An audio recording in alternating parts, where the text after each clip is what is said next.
So I have no business filming right now. If anyone wants to know what my pet peeve is, it's people who put food in the sink. I am not risking venturing out with a toddler and an expensive camera with alpacas running around free. This right here, that's our male. I'm in a very odd place right now, emotionally and mentally. I actually looked into the doula course and everything, and I think I'm going to be doing the first part of it.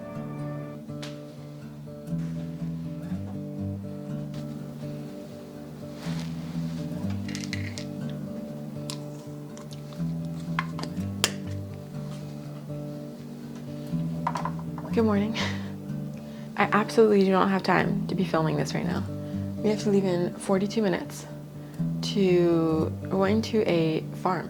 I'm going to a farm with Rosie while Jeremy goes to work. It's Saturday.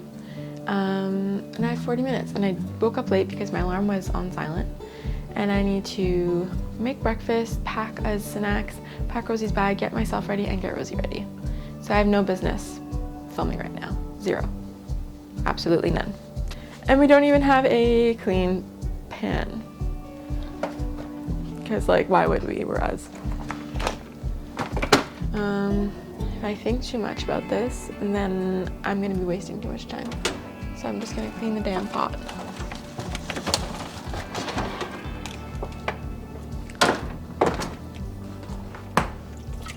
Jeremy, this is proof that you put food again in the sink. Just throwing that out there. If anyone wants to know what my pet peeve is, it's people who put food in the sink. That's my pet peeve.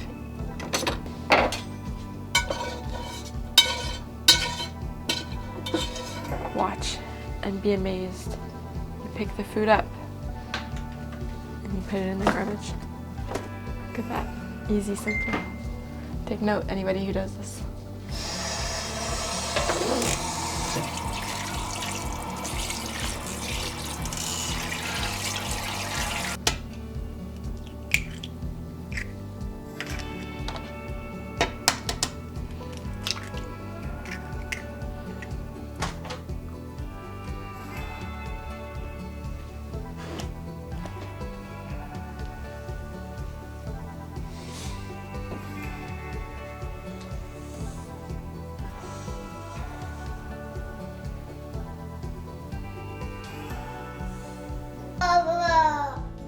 Whoa. All right, you can't see me, but this is the last of the good quality because I am not risking venturing out with a toddler and an expensive camera with alpacas running around free and on icy terrain. That just doesn't sound like it's gonna add up very well. So from here on out, iPhone quality, at least for the farm. Okay, we gotta run. We have 4 minutes to be on the road. I'm gonna go put the camera away. Like, for example, the duck right over here, you can see the very distinct. Come on, this right here, that's our male. It's a foolproof method to be able. Drawn trails into the open sky.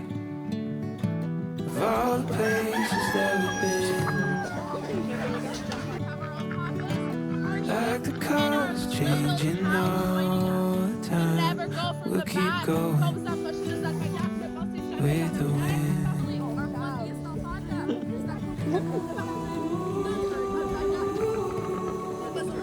I'm so sorry. He might lean on you.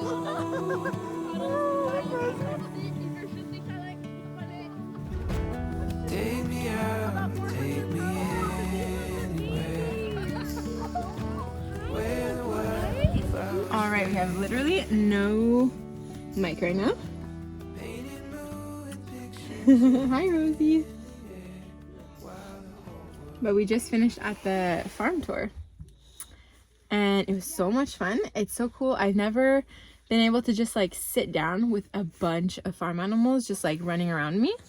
So like Rosie got to sit down with like pigs and alpacas and baby lambs and sheep and horses. What else was there, Rosie? Ducks and chickens and bunnies.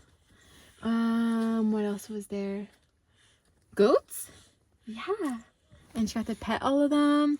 Honestly, great place for kids. And now we're gonna have a little snack before we drive back and pick up Dada from work. Yeah, that was so much fun, eh, baby? High five.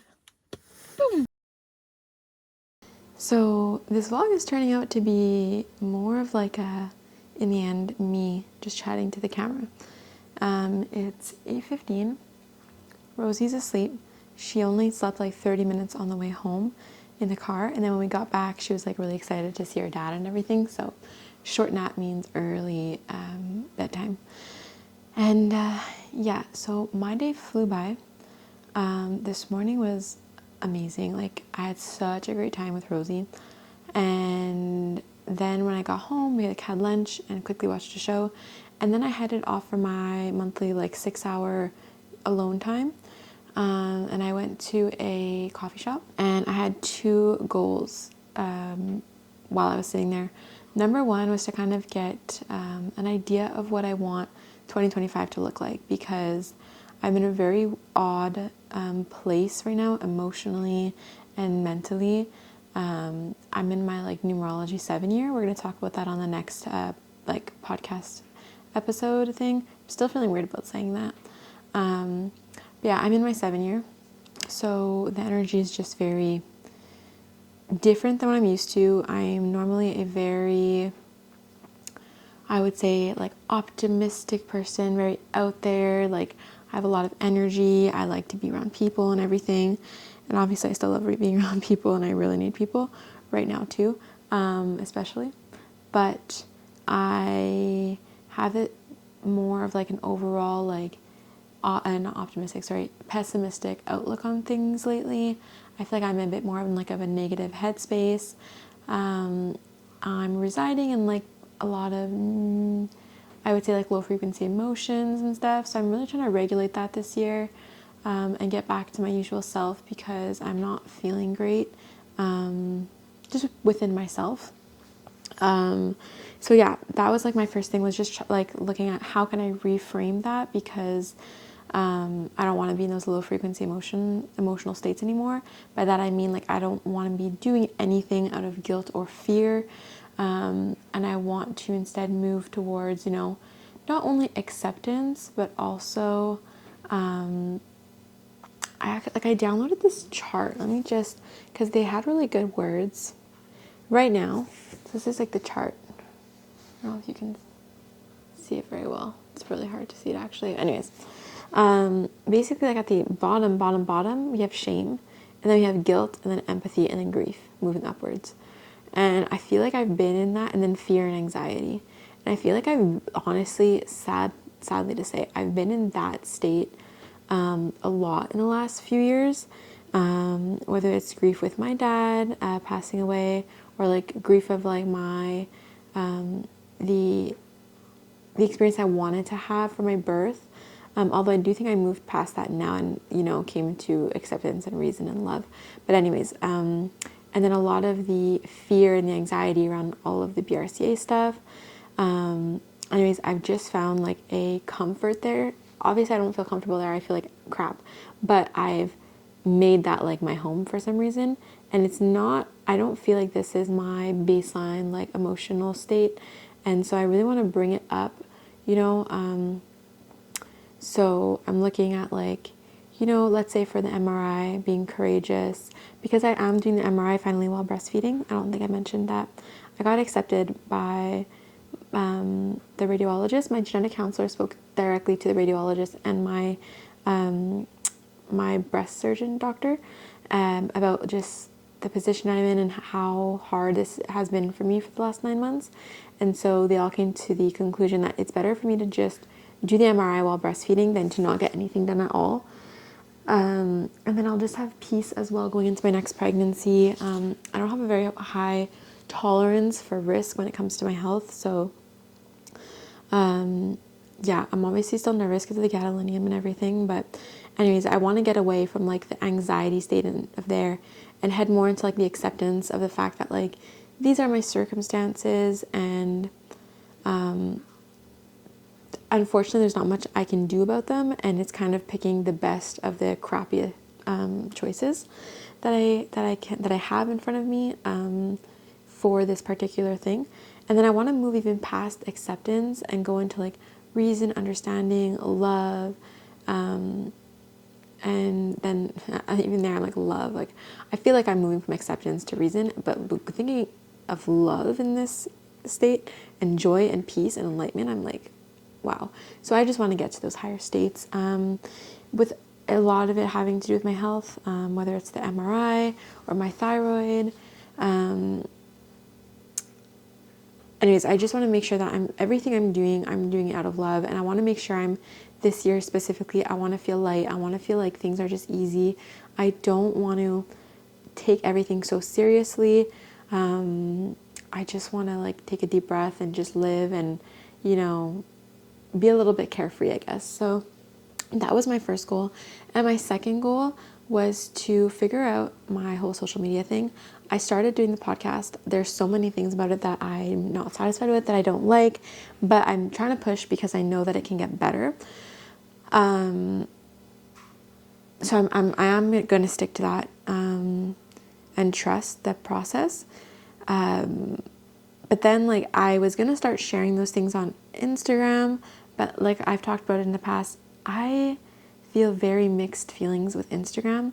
And I don't, even with the podcast and stuff, I don't want to come off to anybody as a place of, like, from a place of like me trying to become like an influencer, because that's not what I want to be. Like, I don't want to be sharing my life 24/7, and I don't want to be like on a pedestal or anybody looking up to me or comparing themselves to me. And I don't want to like contribute to this idea that people should just be like scrolling on their phones all the time.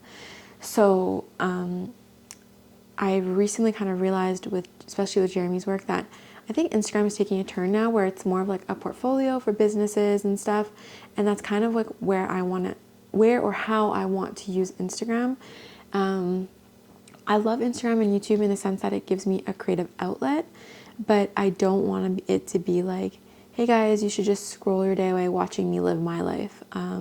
No, I want to be able to like offer something. And so when Rosie was born, in my postpartum era, like freshly postpartum, I wrote down that I wanted to be a doula. And so when I was at the coffee shop today trying to figure out like what do I want to offer like to people and to the community, how do I want to help others, and then still get my like creative outlet at like online, without it just being like me putting me on a pedestal and being like, look at her living her life, that doesn't really align with my values. So I actually looked into the doula course and everything, and I think I'm going to be doing the first part of it. I think I'm going to do the course starting with the fertility doula, because that's where my whole journey started. And I mean, I've said this before, but my YouTube channel started off as me talking about going off birth control and starting to understand my menstrual cycle and my fertility and I guess my health as a woman. That's where my YouTube channel started. And I always wanted to get back to that. I used to have so much I felt so embarrassed in the past, talking about that stuff online, but it's such a huge passion of mine. And whenever anyone comes to me to talk to me about trying to conceive for a baby and understanding their cycle and how to optimize their chances of getting pregnant, for example, or even if it's not to get pregnant, they just want to avoid pregnancy, or if they also just want to understand their bodies and what their body's trying to tell them through their cycle and whatnot. That has always been a passion of mine, and I just could go on forever about it. So taking this course would really align with everything that I love. Motherhood has become such an important journey for me and to me, and it's what I've always looked forward to in my life. And I'm starting to think about my vision as I get older, and what do I want to do as my kids get older and once I get older. And supporting moms would just be awesome. I have so many mom friendships now, and they mean so much to me. And even if it's just for the sake of being able to bring more empowerment within those friendships, to those women, the women in my own life, the women at the birth center that I regularly go to, I want to be a pillar in my community. I want to make a difference. I want to show women that there's like a way that can be softer, like a way of motherhood that can feel softer and gentler than what I feel like is common nowadays.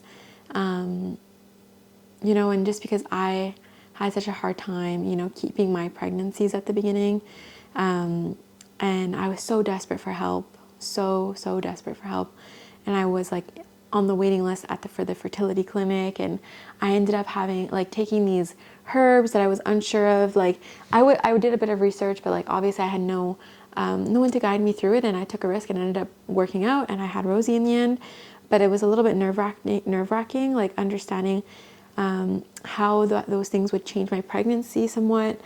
You know, because although it helped me get pregnant, it did also like affect, let's say, my milk supply. I believe came in early because of it. For example, I started lactating at like 20 weeks, like soaking wet as if I was freshly postpartum.